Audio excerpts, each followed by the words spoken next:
Good evening and welcome to the Midnight News, coming to you live from Algiers, and here are the top stories for tonight.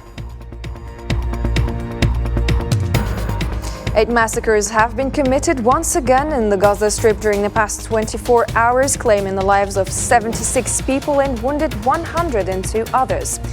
And despite the UN ceasefire resolution.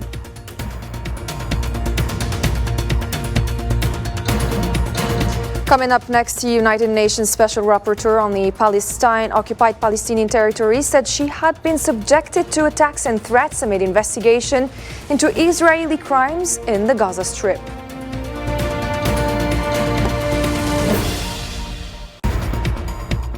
And Dublin joins South Africa's genocide case in the International Court of Justice against the Zionist entity.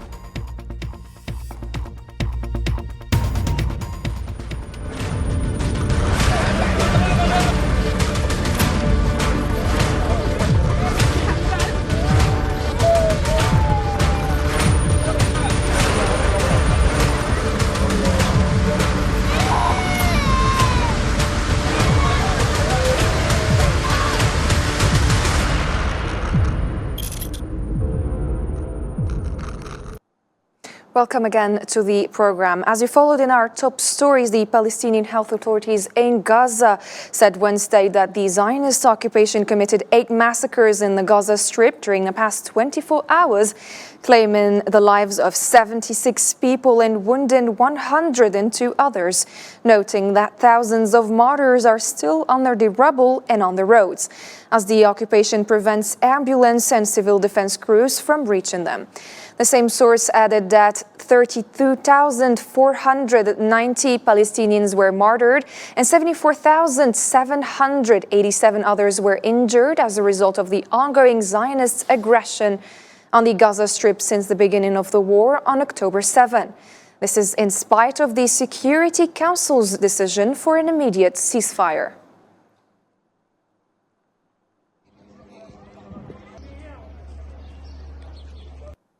And the Zionist occupation persists in committing massacres and carrying out aggressive incursions into the Gaza Strip, leading to the tragic loss of numerous lives or civilians' lives and causing injuries to many others. This past Wednesday, this occurrence follows closely on the heels of the UN Security Council's recent resolution urging an instant ceasefire in Gaza. Nabil Khazini has more details. In Gaza, the occupation seems to be turning a deaf ear to all calls and international resolutions which urge for an immediate ceasefire. Only 2 days after the UN Security Council adopted a resolution demanding a ceasefire. As such was the sky of Rafah. Smoke billows as the occupation launched a new attack. Health officials say 11 people from one family were killed in the airstrikes. I don't know what to do. I don't know what to say. I can't make sense of what happened. My parents, my father, with his displaced friends who came from Gaza near the industrial area and were staying with him. They were all together when suddenly they were all gone like dust. They fled from one death and came to another. That's the whole story. What have we done? I don't know. Indiscriminate bombing in which the occupation does not distinguish between those it claims are the targets of its war and defenseless civilians. Rafah is where more than 1 million are sheltering in their last refuge in the southernmost of Gaza. The occupation says it intends to proceed with its ground attacks on Rafah, despite warnings even from its closest allies. Rafah is crammed full of 1.3 million Palestinians, the majority of whom are refugees from other parts of the enclave. The day after Israel was required to cease fire, 4 houses around us were hit. The bombing has increased, and they have threatened us with an incursion, and they say they have been given the green light for the Rafah incursion. Where is the Security Council? Where are all the people? Where are all the people when it comes to what is happening to us? We are living here in death. 172 days of war in Gaza. Today, the occupation insists on only one scenario. There is no escape from death except to it. The Zionist occupation forces stormed the Nasser medical complex west of Khan Yunis and arrested a number of medical personnel and displaced persons there. Local sources confirmed that the occupation forces then opened fire on displaced young men inside the medical complex after ordering them to evacuate. Last February, the Zionist occupation forces stormed the Nasser medical complex in Khan Yunis south of the Gaza Strip and turned it into a military barracks, after demolishing its southern wall and entering through it amid a heavy gunfire.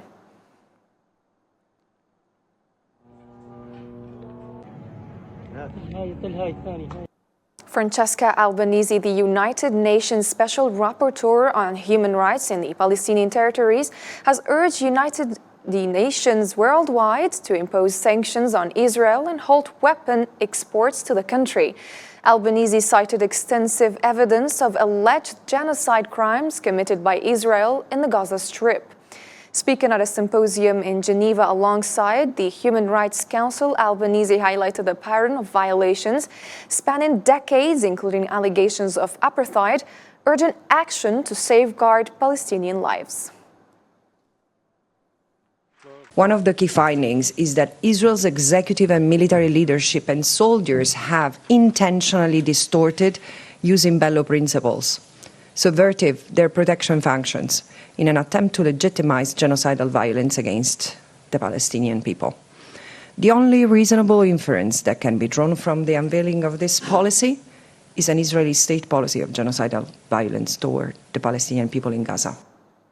Albanese revealed in a press conference that she had been subjected to attacks and received many threats since she began the preparation of a report on Israeli crimes in the Gaza Strip. Let's take a listen to her. It's been a difficult time. I've been attacked since the very beginning of my mandate. I don't say that it's been a pleasant journey, but I can tell you it's much more. I mean, most of the pain comes from where I have to observe and monitor and investigate day by day. Yeah, I do receive threats. Nothing that so far I have considered needing extra precautions. Pressure, yes, and it doesn't change either my commitment or the results of my work, I think. Algeria stressed the need to accelerate the implementation of the recent Security Council resolution calling for a ceasefire in the Gaza Strip, especially in light of the ongoing Zionist aggression against Palestinian civilians. The first secretary of the Algerian mission to the United Nations Office, an international organization in Geneva, Celia Arous, said that Algeria considered the recent Security Council resolution a first step to establishing a lasting ceasefire and reviving a serious political process that will lead to the establishment of peace.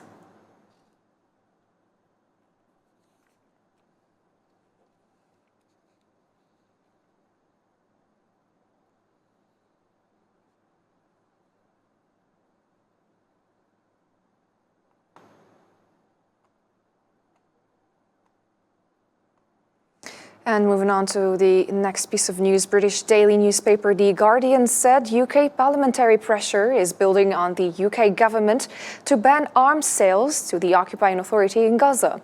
According to the article, a letter endorsed by over 130 members of parliament to the British Foreign Secretary David Cameron highlights actions undertaken by other nations. For instance, Canada, which recently announced it would cease all arms exports to the occupying authority.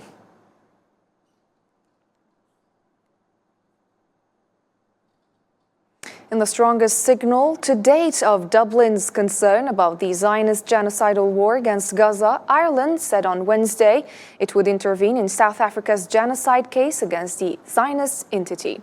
Announcing the move, Irish Foreign Minister Michael Martin said that while it was for the World Court to decide whether genocide is being committed, he wanted to be clear that what is happening now in Gaza represents a blatant violation of international humanitarian law on a mass scale.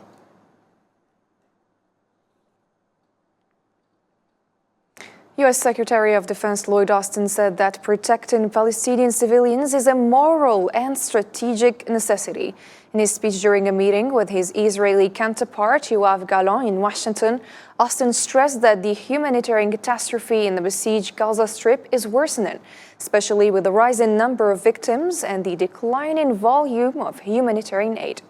Austin's statements comes at a time when reports indicate that relations between U.S. President Joe Biden and the Prime Minister of the Israeli occupation government have deteriorated to their lowest levels during the aggression on Gaza.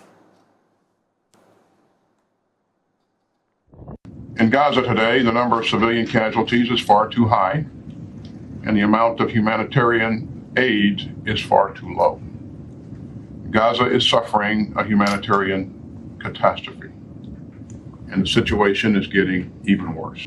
We need immediate increases in assistance to avert famine. Our work to open a temporary humanitarian corridor by sea will help, but the key is still expanding aid deliveries by land.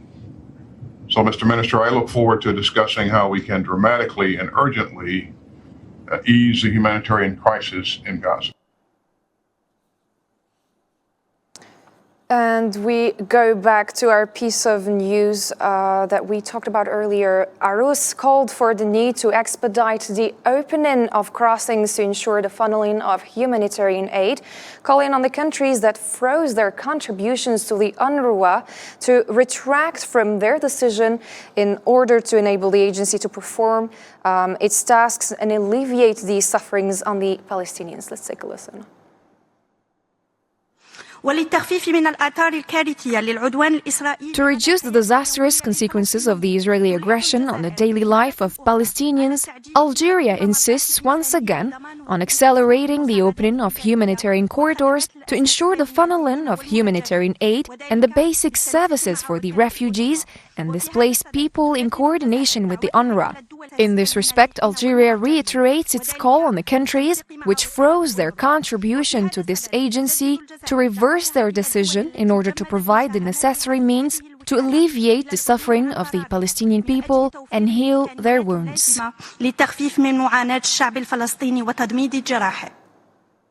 The head of the Hamas resistance movement, Ismail Haniyeh, said that the adoption of a resolution by the UN Security Council calling for a ceasefire in the Gaza Strip shows the unprecedented political isolation of the Israeli occupation.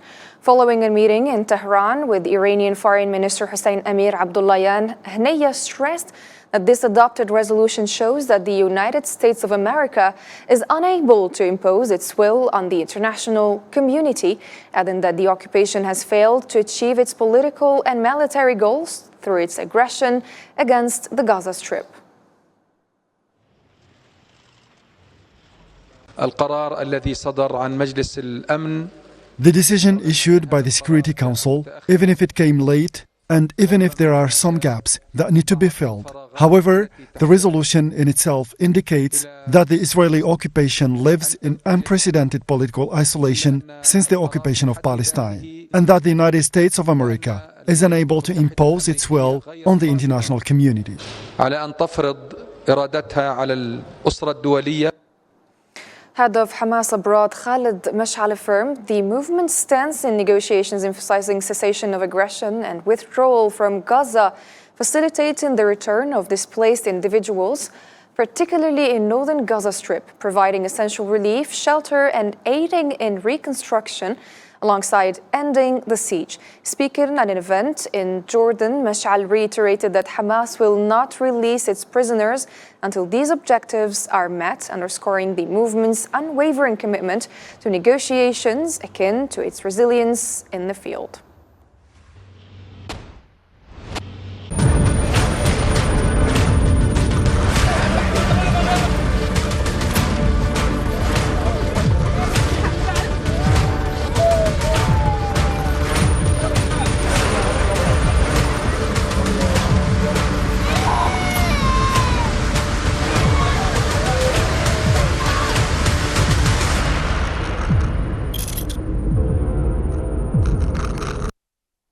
Algerian President Mr. Abdelmajid Tebboune congratulated the Senegalese President-elect Bassirou Diomaye Faye. The Algerian presidency conveyed the president's sincere wishes for success to Bassirou Diomaye Faye on his new responsibilities, expressing readiness to bolster friendship and cooperation between Algeria and Senegal for mutual benefit. Algerian Foreign Minister Mr. Ahmed Attaf discussed developments in the Sahel region with the European Union Special Representative for the Sahel region, Emanuela Del Rey. A statement by the Algerian Ministry of Foreign Affairs and the Community Abroad said that Attaf received a phone call from Del Rey in which the two parties exchanged visions and analyses regarding developments in the situation in the Sahel-Saharan region in its various political, economic, and security aspects. Algeria has emphasized the critical importance of enhancing international cooperation, collective efforts, and information sharing to curb the proliferation of weapons of mass destruction. This call was made by Toufiq Koudri, Minister Counselor of the Algerian Permanent Mission to the United Nations during a session of the Security Council dedicated to the prevention of the spread of arms. Koudri underscored Algeria's recognition of the necessity to prevent the proliferation of such weapons and their acquisition by non-state actors.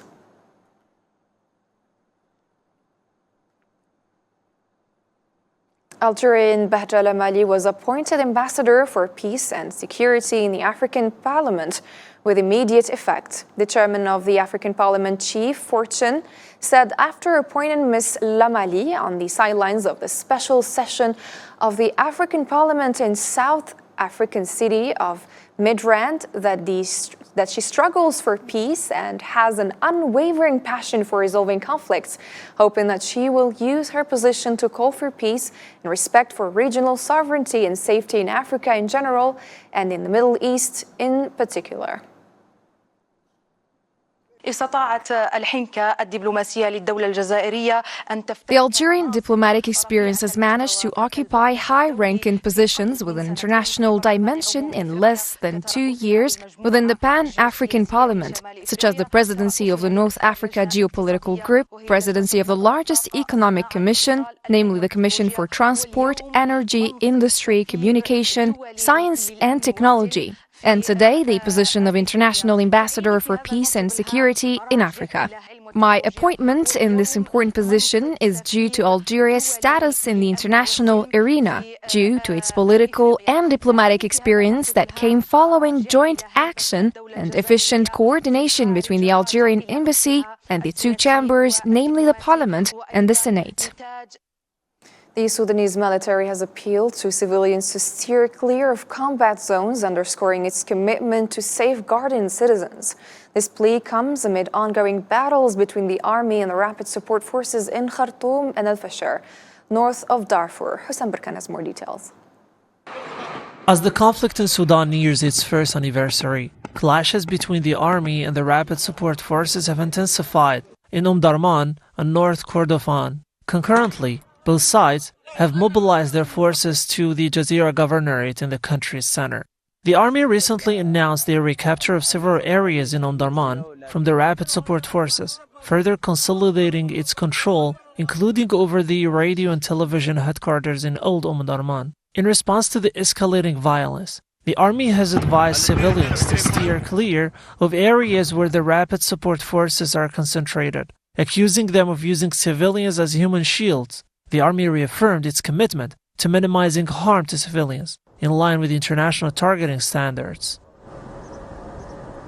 Your armed forces reiterate their unwavering commitment to avoiding any harm to civilians and civilian infrastructure, adhering to international targeting norms, while remaining vigilant to the rebel militia's exploitation of civilians as human shields. We advise our esteemed citizens to distance themselves from areas where the El Daglo terrorist militia is gathering across the country, as these locations are legitimate military targets for our Air Force operations. The army statement follows the tragic death of 9 civilians in El Fashir, North Darfur, on Monday. resulting from an airstrike on Rapid Support Forces positions. The Rapid Support Forces accused the army of targeting civilians during the conflict. The American Special Envoy to Sudan expressed optimism about the forthcoming peace talks scheduled for mid-April. He emphasized the need for comprehensive dialogue between the army and the Rapid Support Forces, involving the African Union and the Intergovernmental Authority for the Development of East African Countries. Russian Foreign Minister spokeswoman Maria Zakharova expressed skepticism on Wednesday regarding the possibility of the Daesh terrorist organization orchestrating the recent attack on a concert hall in Moscow. The attack, which occurred last Friday and resulted in the tragic deaths of at least 140 individuals, prompted Russian officials to question assertions by Western intelligence agencies attributing responsibility to Daesh. Despite Daesh claiming responsibility for the attack, Russian authorities suggested that Ukraine may have been involved instead. And literally a few hours after the terrorist attack, the mainstream Anglo-Saxon media, CNN, the New York Times, and many others began to disseminate precisely these versions, the main meaning of which boiled down to one thing: ISIS is to blame for everything. Allegedly as follows from the materials of the mainstream Western media, back in early March, the United States received relevant information that one of the wings of this organization was planning terrorist attacks in Moscow. But again, it's extremely difficult to believe that the group, according to the UN number and several thousand people, has such extensive capabilities. And most importantly, even if it has, it would still be necessary to wait for the results of the investigation. China has issued a strong condemnation following an attack on Tuesday that led to the tragic killing of 5 Chinese nationals and their Pakistani driver in the Shangla district of Khyber Pakhtunkhwa province, northwestern Pakistan. Chinese Foreign Ministry spokesman Li Qian emphasized China's call for Pakistan to promptly conduct a thorough investigation into the incident. Highlighting the seriousness of the situation, the Chinese embassy in Pakistan has urged Chinese citizens and companies in the region to closely monitor the local security situation and enhance security measures accordingly. 我们强烈谴责这一恐怖主义行径。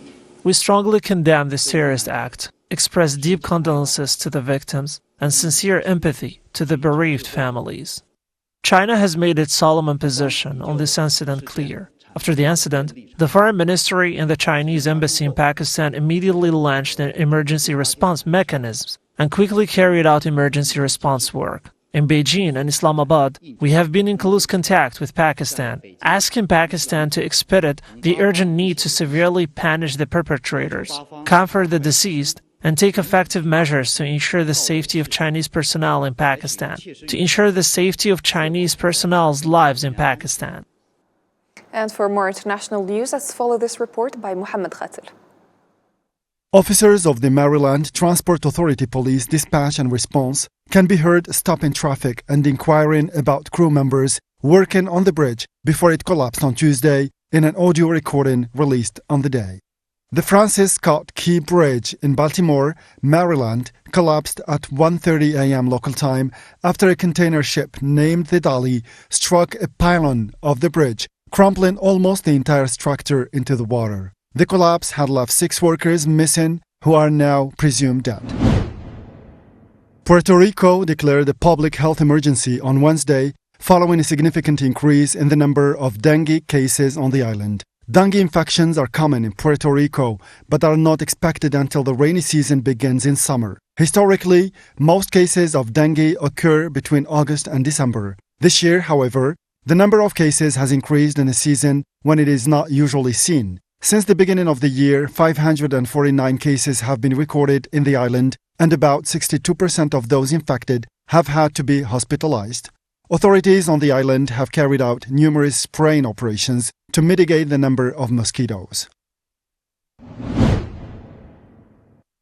The Olympic flame of Paris will be installed in the Jardin des Tuileries a stone's throw from the Louvre after organizers abandoned the idea of the Eiffel Tower, a source told Reuters news agency on Wednesday. Last week, French sports daily L'Équipe reported that the Jardin des Tuileries, on the bank of the Seine River between the Louvre and the Place de la Concorde, was the big favorite to host the flame. Last year, organizers were hoping to install the flame at the Eiffel Tower. Born in December 2023, the two polar bear cubs made their first steps outside the den in Orto Doidu Zoo, some 50 kilometers southwest of Yakutsk, on the bank of Lena River in Russia's eastern Siberia. Neither has a name yet, and public is asked to submit their suggestions. The cubs are blind, weak, and weigh only 500 grams upon their birth, said a staff member of the Zoo's Science and Education Unit. Their mother does not allow them to get outside until they become stronger. That was it for tonight's edition. Thank you very much for watching. Take care of yourselves and bye-bye.